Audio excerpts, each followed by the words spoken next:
Bem-vindo ao canal, meus amigos e minhas amigas de opinião.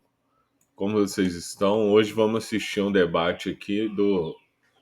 Vai ser entre dois políticos, o senador Jorge Seife, ex-ministro do Bolsonaro, e o senador Rogério Carvalho, que é líder do PT no Senado. O debate vai ser sobre a obstrução que a oposição está propondo até que seja votada a anistia. E tá certíssimo, né?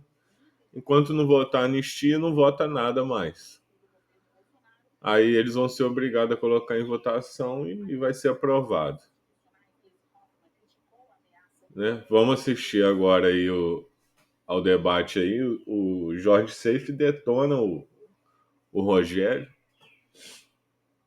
Deixa aí nos comentários aí o que vocês acharam do vídeo e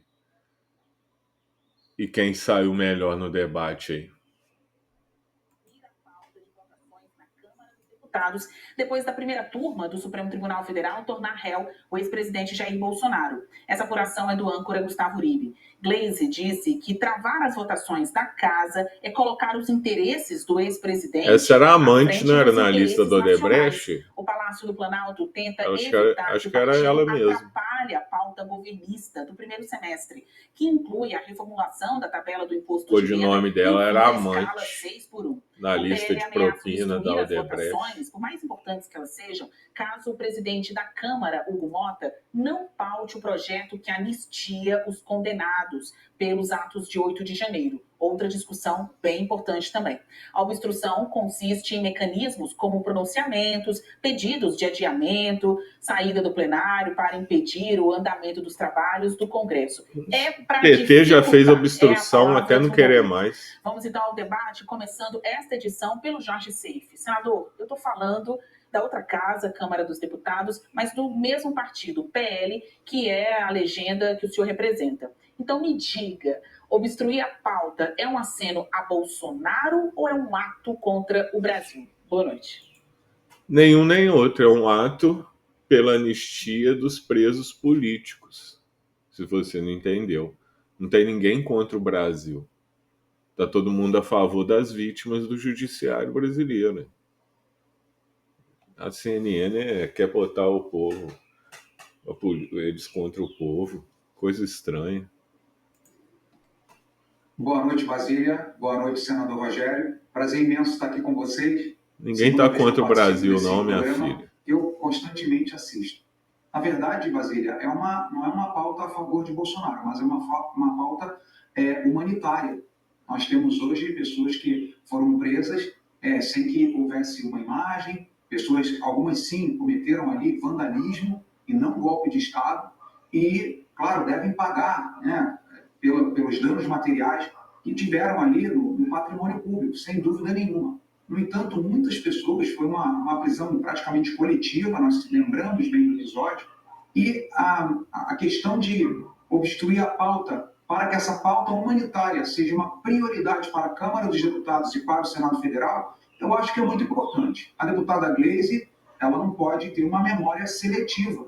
Quero lembrar a vocês, em rápida pesquisa, que, por exemplo, em 2005, quando começou o mensalão, o Partido dos Trabalhadores fez diversas obstruções de pauta. Quando teve o impeachment de Dilma Rousseff, de novo, várias obstruções, inclusive atrasando reformas, atrasando votações. Tem também um outro episódio, no início do governo Temer, chamando o Temer de golpista devido ao impeachment. Mais uma vez, o Partido dos Trabalhadores, que tinha uma base maior na ocasião, também obstruiu diversas vezes a pauta do Congresso Nacional. Então, eu entendo que é uma ferramenta política para que o Partido Liberal, que hoje entende que a anistia para os presos políticos de 8 de janeiro seja prioritária nas duas casas, e a forma de manifestar esse desejo de que essa votação ocorra. E quem deve, Basília, decidir se a anistia procede ou não procede é o plenário da Câmara e do Senado. Então não é nada a favor de Bolsonaro, mas sim uma pauta humanitária. Nós vimos agora a Débora sendo condenada a 14 anos de prisão. Não concordo que ela tenha utilizado o batom para escrever "Perdeu Mané" ali na Estátua da Justiça no Distrito Federal, claro que é condenável, mas me parece exacerbado, me parece perseguição política, me parece descabido que pessoas como ela, era apenas um exemplo. Parece e é, né, pessoal? Hoje, por exemplo, eu tive a informação que um paciente, que um preso político de 8 de janeiro, em estado avançado de câncer, pediu para ir para casa para ser tratado e, infelizmente, o Supremo Tribunal Federal, na pessoa do ministro Alexandre de Moraes, negou. Então, nós vemos que a nossa corte está sendo utilizada politicamente para o revanchismo contra os então apoiadores do presidente Bolsonaro, e eu vejo que é uma pauta humanitária que o PL, sim, entendo que é uma pauta humanitária, precisa manifestar-se politicamente para que isso seja votado.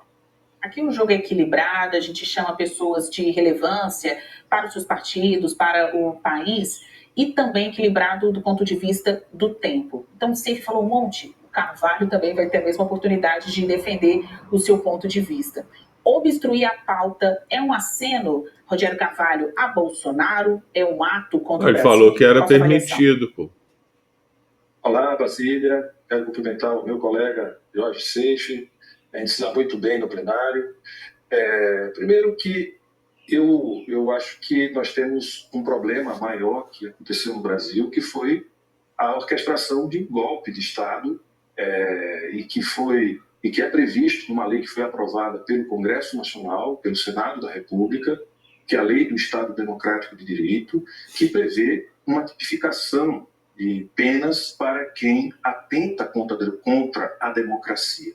É importante dizer que aquela prisão que houve, mais de 1.200 pessoas presas, metade fez acordo de não persecução criminal, a outra metade preferiu ir a julgamento. E dessa metade, 200... Mas nenhum cometeu crime algum, cometeu vandalismo, né? Mas aí tem que ser individualizado. Tiveram uma pena de 14 anos e 257 tiveram uma pena de 1 ano. E apenas uma pessoa teve pena de 17 anos. Portanto, o julgamento ele é individual, ele é baseado na lei e nos tipos penais que foram infringidos. Então, eu acredito que a gente precisa deixar a justiça trabalhar, porque ela trabalha com fato pretérito, ela não trabalha com fato atual nem com fato futuro, com fato que aconteceu e que se desembocou num ato de agressão às instituições, um golpe que se frustrou, porque a tentativa vinha com o questionamento das urnas, tanques no 7 de setembro, ameaças constantes ao STF, várias iniciativas de agressão ao Estado Democrático de Direito e a nossa democracia, a representação dessa democracia, que são as instituições democráticas. Portanto, o que o STF está fazendo é cumprindo o seu papel constitucional. Acredito que o bom senso deve imperar num momento como esse. O Brasil e o mundo vivendo um transtorno em função do protecionismo que o Trump está trazendo para o mundo, é hora da gente aprovar as nossas reformas, da gente garantir crédito para a população, da gente diminuir o imposto sobre a renda dos que menos ganham, que é um absurdo, os mais pobres sustentarem o país, os mais ricos não pagarem imposto. O PT foi o partido que mais tempo ficou no governo e o pobre continuou pagando muito imposto. É contra o Brasil e não a favor. Ele está que aumenta o imposto. De uma parte que atentou contra a democracia. Nós não podemos normalizar o atentado à democracia. Você imagine se esse atentado ocorresse no ano de 1970, 71, o Médici na presidência. O que aconteceria com essas pessoas? Essas pessoas seriam presas, torturadas, mortas, eliminadas, como foi o Rubens Paiva, do ex-deputado que sumiu, que desapareceu? Então a gente precisa entender a gravidade do que aconteceu no Brasil e não simplesmente propor uma anistia. E veja, essas pessoas que hoje estão se transformaram em réu no dia de ontem, elas ainda não foram julgadas, elas simplesmente vão responder a um processo. As outras já responderam ao processo porque não quiseram fazer um acordo de não persecução penal. Quem topou fazer um acordo de não persecução penal não estão presos, já estão liberados. Então, é importante que a gente pense no Brasil e nos brasileiros. Obstruir a pauta é paralisar o jogo até que algo específico aconteça. Neste caso, sob a perspectiva do PL, é a aprovação desse projeto de lei da anistia. Como o senhor falou, Seif, é uma ferramenta política. E se é uma ferramenta política, é algo legítimo. Mas veja o que está em jogo. A aprovação da reforma da renda ficaria, então, paralisada até que a anistia passasse? A Sim. palavra-chave aí é prioridade. Então, eu quero ouvir os senhores para saber o que é prioridade, então, hoje no Congresso e, obviamente, para o país. Neste momento ali, Câmara e Impeachment Senado do deveria mesmo Alexandre de aprovar um Moraes. projeto de lei, Seif, na sua avaliação, como uma prioridade a ponto de parar o jogo para os outros CPI projetos? da Lava Toga. Na verdade, Basília, vai muito da habilidade dos presidentes da casa, e nos referimos aqui ao senador Davi Alcolumbre e ao deputado Hugo Mota, de, se não quer paralisar, simplesmente coloque em votação. Se vai ser aprovado ou não, Basília, e nós trabalharemos, já estamos trabalhando para que seja aprovado, inclusive vários partidos já manifestaram o apoio à anistia aos presos políticos de 8 de janeiro. Então, se não quer paralisar, entendo que tem muitas pautas importantes para o Brasil, mas essa não é menos importante. Existem pessoas que estão presas preventivamente, inclusive abusando do que diz o Código de Processo Penal e a Constituição brasileira, presas preventivamente, até hoje, sem o devido processo legal, sem acesso às provas, sem julgamento, estão sofrendo atrás de cadeia, longe de filho, longe de família, com sua vida paralisada. Então, eu entendo que o Brasil, sim, precisa aprovar ou não, é uma decisão soberana do plenário da Câmara e do Senado. Se Hugo Mota, se Davi Alcolumbre não querem que as pautas, que também são importantes para o Brasil, avancem, é simples. Parem de resistir, coloquem em votação e que vença a maioria. Que os representantes do povo, que somos nós, congressistas, deputados e senadores, democraticamente vai decidir, ué, se vai aprovar ou não. Os políticos de 8 de janeiro devem ou não ser anistiados. Eu estive pessoalmente... A esquerda não defende tanta democracia. Por algumas vezes, e o estado das pessoas é deplorável. Senhoras de idade, pais de família, pessoas doentes, pessoas que têm problemas renais, de toda sorte. E não digo isso abonando aqueles que depredaram. Eu repito, os que depredaram devem pagar, né, pelo que destruíram. Mas essa pauta, sim, é uma pauta do Brasil e, sim, é uma pauta tão prioritária, ou talvez maior, por ser uma questão humanitária de direitos humanos e de justiça, e cabe aos presidentes das casas entenderem que é uma prioridade. O apresentador não pode rir, não, hein? Tem uma máxima que diz, quando existem muitas prioridades, é porque nada é prioridade mesmo, né? Dizer que eu quero isso, 5 itens. Nossa, mas tudo é prioridade? Aí acaba que uma prioridade... A prioridade é a anistia, né? Você não entendeu, não? Na sua avaliação do Congresso, neste momento, deveria ser mesmo o projeto de lei da anistia? Porque alguém aí, ou uma maioria, tem que apontar qual é a prioridade das prioridades. Primeiro, nós vamos falar aqui de menos de 500 pessoas que não quiseram fazer um acordo de não persecução, portanto, se livrar do processo, não ia a julgamento. Essas pessoas, tirando os 8, que são o núcleo pensante da tentativa de golpe, que teve 2 sessões do STF na segunda e na terça, os demais tiveram a oportunidade de fazer um acordo de não persecução criminal. Portanto, poderiam ter resolvido o seu problema sem ir a julgamento. Então, essa questão já poderia ter sido resolvida para todas essas pessoas, mas por convicção, elas foram e se dispuseram a ir a julgamento. E aí, o que está sendo aplicado é o que está previsto em lei que nós aprovamos na Câmara e no Senado no ano de 2021, lei da qual eu fui o relator. É importante dizer que nós estamos falando da isenção de 10 milhões de brasileiros. 20 milhões terão isenção, redução de imposto. O que é mais importante? É a professora, o motorista... Com muitos anos de atraso. Até 5 mil, que são 10 milhões que pagam imposto, que vão ficar isentos, ou pessoas que cometeram um crime contra o Estado Democrático de Direito, contra a nossa democracia, que depredaram sim... Não, mas votar em anistia não impede de votar a isenção do imposto, não. Câmara dos Deputados, todos viram a agressividade que foi feita e a agressão que foi feita a essas instituições, além do que a gente viu também o amotinamento dessas pessoas na frente dos quartéis, com participação de alguns militares, não foi os militares de uma maneira geral, mas alguns. Então, Mas, na minha opinião, a prioridade são os 20 milhões que vão ter isenção e redução de imposto. Isso, para mim, é prioridade. Prioridade é o Brasil e os brasileiros. Eu gostaria que vocês falassem do que já viram dos projetos de lei que estão tramitando lá, de qual anistia nós estamos falando, porque, até onde eu sei, esse que foi aprovado, né, na Comissão de Constituição e Justiça da Câmara e que ainda está pendente de uma comissão especial na Câmara e só depois iria para os senhores no Senado, ele é dirigido às pessoas condenadas especificamente pelo 8 de janeiro. Mas tem quem diga, vai alcançar também o ex-presidente Jair Bolsonaro. Ele que está sendo julgado, né, está sendo processado no STF, respondendo por vários outros crimes, como até mesmo a tentativa de matar, um plano para matar Lula. Onde que teve tentativa de matar Lula, gente? Onde essa mulher está? Senador da bancada do PL, que já deve ter visto 1, 2, 3 projetos sobre anistia. De qual anistia nós estamos falando? Falsificar cartão de vacina, que ele falou que nunca tomou. Vai ser beneficiado? Olha, Porto na baleia. O Valadares, que foi o proponente desse PL da anistia, ele consultou, inclusive, o presidente Bolsonaro, e isso já se tornou público, Basília. O presidente Bolsonaro não quer, em absoluto, ser o centro desse projeto de anistia. Acusar Bolsonaro de golpe de Estado é patético, é ridículo, até porque a tal da minuta do golpe, eu assisti no plenário do Supremo Tribunal Federal, nessa última semana, estava lá ao lado do presidente Bolsonaro acompanhando. Então, ali nós vimos advogados, todos eles, praticamente unanimidade, os advogados dos réus, né?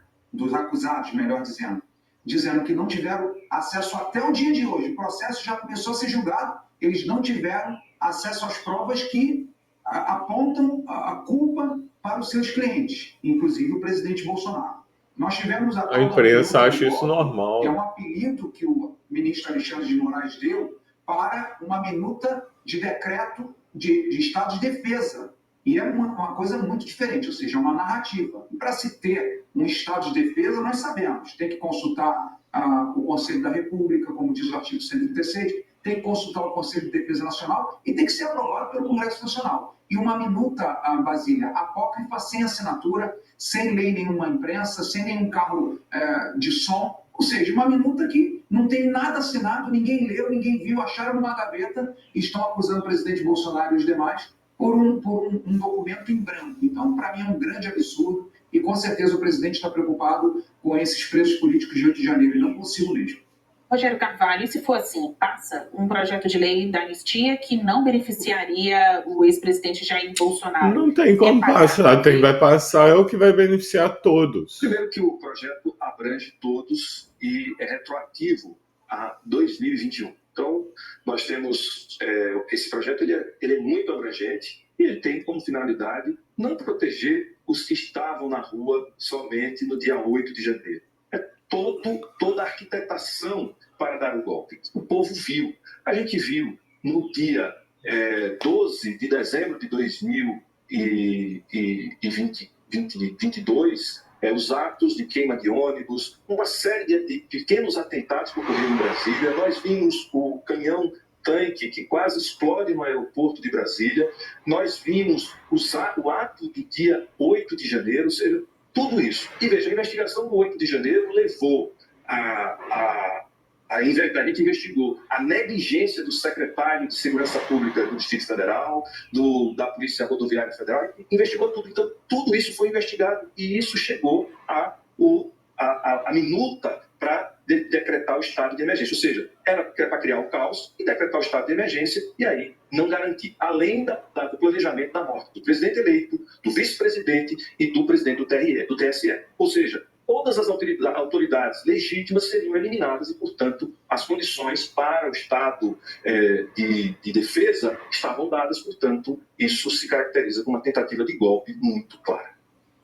Olha, o julgamento está na sua fase inicial, é apenas o começo. A gente fala... O que vocês acharam aí do debate aí? Para mim, Jorge Seife detonou. Rogério não tem muito argumento, não, e a apresentadora está bem parcial hoje, né? Ela nem disfarçou. Ela quer fazer até um projeto que só anistia todo mundo, menos o Bolsonaro. Aí ela tem que virar deputada para propor esse projeto, pô. Deixa aí nos comentários aí se vocês acharam que a apresentadora foi parcial ou imparcial. Deixa o like aí, se puder, quem assistiu até agora aí, por favor, para ajudar o canal a crescer e a fazer mais vídeos. Se puder, compartilha. E principalmente os comentários aí. Deixa seu comentário aí, o que você achou. Comenta lá, apresentadora parcial ou imparcial? Desse assunto em outra oportunidade.